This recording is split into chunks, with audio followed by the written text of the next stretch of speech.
নমস্কাৰ মেধাশ্বিনীলৈ সকলোকে স্বাগতম জনাইছো মোৰ নাম কৌশিক চান্দিল্য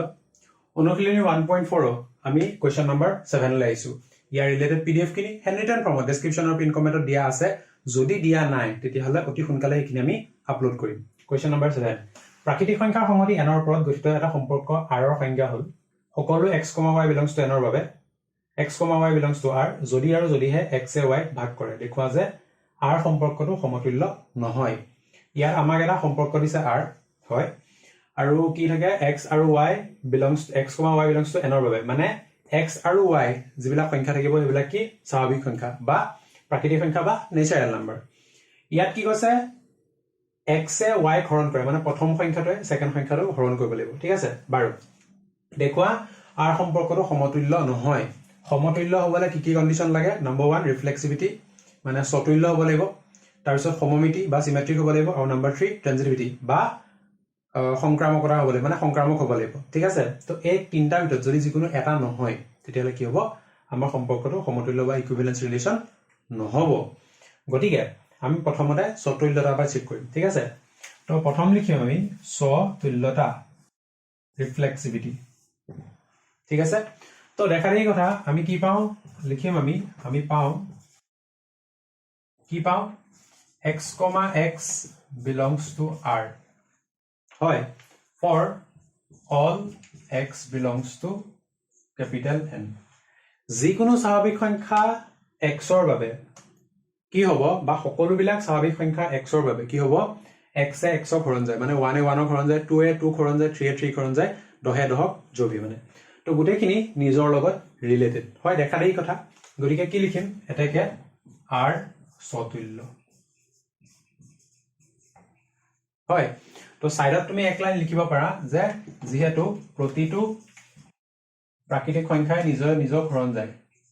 প্ৰাকৃতিক সংখ্যাই নিজক হৰণ যায় যেহেতু প্ৰতিটো প্ৰাকৃতিক সংখ্যাই নিজক হৰণ যায় গতিকে কি হ'ব r সতুল্য হ'ব নেক্সট আমি সমমিতি কাৰণে চেক কৰিম নেক্সট এতিয়া কি কৰিম এতিয়া আমি x আৰু y দুটা এলিমেন্ট ধৰি লম ধৰা হ'ল x, y belongs to capital R x আৰু y টো মানে x, y টো r ত থাকে বুলি কম মানে কি x এ y হৰণ যায় তো দেখা দেই কথা ইয়াক মই কি লিখিব পাৰো যে x divides y এতিয়া চোৱা এই সিম্বলটো কি কৰে divides বুলি কয় মানে x এ y হৰণ যায় ঠিক আছে বা y x এৰে হৰণ কৰিব পাৰি এনেকৈ ক'ব পাৰি ঠিক আছে এটো সিম্বলটো ইউজ টু তোমালোকে চেপ্টাৰ 3 যেতিয়া পঢ়িবা তেতিয়া তাত ইউজটো আছে তো ইয়াত মই এনেকৈ দেখাই দিছো ঠিক আছে তো ইয়াৰ হেৰিটো কি মিনিংটো কি x divides y মানে x এ y হৰণ যায় এতিয়া চোৱা সাপোজ এটা নাম্বাৰ 2 আৰু এটা নাম্বাৰ 4 জনিবা তো 2 divides 4 দেখা দেই কথা 2 এ 4 হৰণ যায় ঠিক আছে 2 এ 4 হৰণ যায় এতিয়া চোৱা যদি মই উল্টাই দিও 4 divides 2 নেকি মানে 4 এ 2 হৰণ যায় নেকি না যায় তো 4 doesn't divide তোমাৰ 2 ঠিক আছে তাৰ মানে কি হ'ব উল্টাকে যদি আমি কওঁ y x ক হৰণ না যায় তো গতিকে কি লিখিব পাৰা যে y, x does not belongs to r ঠিক আছে গতিকে কি হ'ব এটাকে r সমমিত নহয় ঠিক আছে গতিকে তলত লিখিব পাৰা যে এটাকে r এটা সমতুল্য সম্পৰ্ক নহয় লাষ্ট লাইনটো লিখিবা মই নিলিখো কাৰণ এটা পুৰণা বেমাৰ আছে মোৰ এলা তো তোমালোকে লিখিবা গতিকে এই কোৱেশ্চনটো ইমানতে শেষ হ'ল আশা কৰো বুজি পাইছা চাগে আৰু সংক্ৰামকতাৰ কাৰণে আমি চেক কৰিব নালাগে কিয় কাৰণ সমমিতি নহয় যেতিয়া সংক্ৰামকতালে যদি হয়ও আমাৰ মতলব নাই ঠিক আছে গতিকে এটো ইমানতে আই কোৱেশ্চন নম্বৰ 8 কি কৈছে r সম্পৰ্কটোৰ সংজ্ঞা হ'ল r = x, y such that x, y belongs to z ৰ বাবে x - y 5 এৰে হৰণ যায় দেখুৱা যে r এটা সমতুল্য সম্পৰ্ক কি কৈছে x, y ফৰ্মেটত এটা ৰিলেচন থাকিব x, y মানে ফৰ্মেটত আৰু কি থাকিব x আৰু y টো belongs to z মানে ইন্টিজাৰ নম্বৰ বা অখণ্ড সংখ্যাত থাকিব আৰু কি কৈছে x - y 5 এৰে হৰণ যায় তো এই সম্পৰ্কটো সমতুল্য সম্পৰ্ক হয় নহয় মানে সমতুল্য সম্পৰ্ক হয় বুলি দেখাব লাগে মানে সতুল্যতা এচিভ কৰিব বা মানে সতুল্যতাটো মানিব ৰিফ্লেক্সিভিটি মানিব সিমেট্ৰিক বা সমমিতি মানিব তাৰ পিছত সংক্ৰামকতা বা ট্ৰানজিটিভিটি মানিব ঠিক আছে তো এই তিনটাই মানিব গতিকে আমি সবচে প্ৰথম স্বতুল্যতা পৰা আৰম্ভ কৰোঁ ওকে তো ইয়াত দেখা দেখি কথা আমি লিখিম ইয়াত a minus আচ্ছা x লিখো ৰবা x minus x equal to 0 যদি মই প্ৰথমতে এটা এলিমেন্ট x লওঁ তেতিয়া হলে সেই এলিমেন্টৰ মানে x ৰ লগত x ৰ পৰা মাইনাস কৰি দিলে কি থাকিব 0 থাকিব হয় আৰু 0 টো কি 5 ৰে বিভাজ্য হ'ব ডিভিজিবল বাই 5 ঠিক আছে গতিকে এটাকে আমি কি লিখিব পাৰো যে x, x belongs to r লিখিব পাৰো এনেকুৱা মানে কি এই দুটা মাইনাস কৰি পেলাই 0 পালো 0 টো কি 5 ৰে বিভাজ্য হয় তো 5 গতিকে কি হ'ব x, x belongs to r গতিকে আমি কি লিখিব পাৰো এটাকে যে r স্বতুল্য বা r এটা স্বতুল্য সম্পৰ্ক r স্বতুল্য বুলি লিখিলো ঠিক আছে বাৰু নেক্সট আহিলো আমি সমমিতিলে হ'ব তো কি কৰিম লিখিম যে ধৰা হল আচ্ছা ইয়াত মই লিখিছো যে x belongs to z হা ওকে বাৰু এবাৰ লিখিম ধৰা হল তোমাৰ x, y belongs to r হ'ব আৰু সাইডত লিখিম যে x, y belongs to z ঠিক আছে এতিয়া ইয়াৰ পৰা আমি কি লিখিব পাৰো যে x minus y 5 ৰে বিভাজ্য হয় গতিকে x minus y 5 ৰে বিভাজ্য গতিকে মই কি লিখিব পাৰো y minus x কো মই 5 ৰে বিভাজ্য ক'ব পাৰো হয়নে গতিকে মই কি লিখিব পাৰো যে y, x belongs to মই r লিখিব পাৰো হয় তো নেক্সট মই কি লিখিব পাৰিম যে এতেকে r সমমিত হল আমি দুটা প্ৰুফ কৰিলো এতিয়া থাৰ্ড টু নেক্সট আমি সংক্ৰামকতাৰ কাৰণে চেক কৰিম মানে সংক্ৰামকতা ওকে তো একে লিখিম কি ধৰা হল কি ধৰিম যে x, y belongs to r হ'ব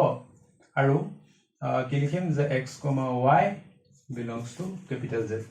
এতিয়া ইয়াৰ পৰা কি লিখিব পাৰো যে x minus y কি 5 ৰে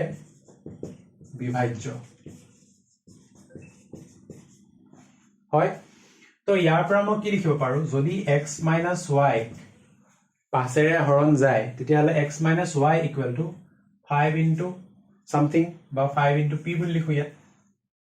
হয় তো ইয়াত লিখিম কোনো p belongs to z ৰ বাবে যিকোনো এটা আমি এটা অখণ্ড সংখ্যা পাম কোনো এটা অখণ্ড সংখ্যা পাম আমি যেটোৰ কাৰণে কি হ'ব 5 into p কৰি দিলে আমি x minus y পাম হয় এতিয়া ইয়াৰ পৰা মই কি লিখিব পাৰো যে 5p x equal to 5p plus y লিখিব পাৰো এটো কন্ডিশন নাম্বাৰ 1 দি থোৱা ঠিক আছে আৰু এটো স্কয়াৰ ব্ৰেকেটত লিখি থব পাৰা মানে হয় নেক্সট আমি কি কৰিম আকৌ ধৰিম এফালে লিখিছো দে এটো পাৰ্ট এটো সেপাৰেট হা আকৌ লিখিছো কি ধৰা হল এবাৰ কি ধৰিম যে y, z belongs to আমি r ধৰিম ঠিক আছে আৰু সেমিকলন দি পেলাই y, z belongs to capital Z y, z belongs to capital Z ঠিক আছে বুজি পাবা বাৰু এতিয়া মই কি লিখিব পাৰো যে y minus z 5 ৰে বিভাজ্য হয় গতিকে y minus z যদি 5 ৰে হৰণ যায় তেতিয়া হলে 5 into something কৰি দিলে কি হ'ব আমি y minus z পাম মানে 5 ৰ মাল্টিপল হ'ব না y minus z টো গতিকে ইয়াত লিখিম তাত লিখা নিচিনা যে কোনো q belongs to z ৰ বাবে মানে কোনো এটা অখণ্ড সংখ্যাৰ কাৰণে ঠিক আছে গতিকে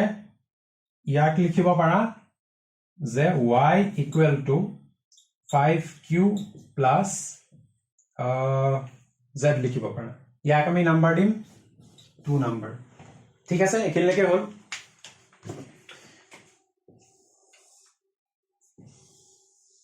ওকে এতিয়া একৰ পৰা এটাকে একৰ পৰা আমি কি পাওঁ x equal to 5p plus y পাম হয় 5p টো থাকিব দিয়া 5p টো একো কৰিব নালাগে প্লাস y মানে কিমান 5q plus z 5q plus z এটো লিখিম z 2 ৰ পৰা এটো 2 নাম্বাৰৰ পৰা লিখিছো ন এতিয়া চোৱা নেক্সট স্টেপত x z টো এফালে লৈ আহা x - z equal to 5p plus q ইয়াত 5 টো কমন লৈ লোৱা কি থাকিব p plus q হ'ব হয়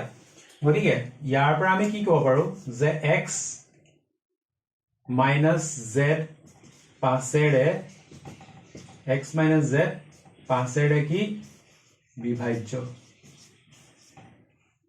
ঠিক আছে x minus এটো ভালকে লিখি দিও ৰবা x minus z পাছেৰে বিভাজ্য ঠিক আছে গতিকে আমি কি পালো ইয়াৰ পৰা যে মই এখিনি মচি পেলাই এখিনি লিখিছো দেই এখিনি মচি পেলাই মই এফাল লিখিছো কি লিখিম implies ইয়াৰ পৰা x, z belongs to capital R ঠিক আছে গতিকে যদি চোৱা আমি প্ৰথমতে স্টাৰ্ট কৰ পৰা কৰিছিলো আমি স্টাৰ্ট কৰিছিলো তোমাৰ x, y belongs to R ৰ পৰা তাৰ পৰা আমি কি কলো y, z belongs to R আৰু এই দুটাৰ পৰা আমি কি উলিয়ালো যে x, z belongs to R মানে আমি সংক্ৰামক দেখালো হয় এটো সংক্ৰামক সম্পৰ্ক নহয় জানো গতিকে আমি কি দেখালো এটো সংক্ৰামক দেখালো গতিকে লিখিব পাৰা এটাকে যে R সংক্ৰামক R সংক্ৰামক হয় আৰু কি লিখিব পাৰা এটাকে R এটা সমতুল্য সম্পৰ্ক তো আশা কৰো বস্তুটো বুজি পাইছা চাগে ইয়াত বিশেষ ক'বলগীয়া কি আছে কি নাই পাই যাব বুজি পাবা ঠিক আছে গতিকে আশা কৰো বস্তুটো বুজি পাইছা বস্তুখিনি হেল্পফুল হৈছে ভিডিওটো লাইক এটা কৰি দিবা শ্বেয়াৰ এটা কৰি দিবা কমেন্ট এটা কৰি দিবা আৰু thank you so much for watching stay curious keep learning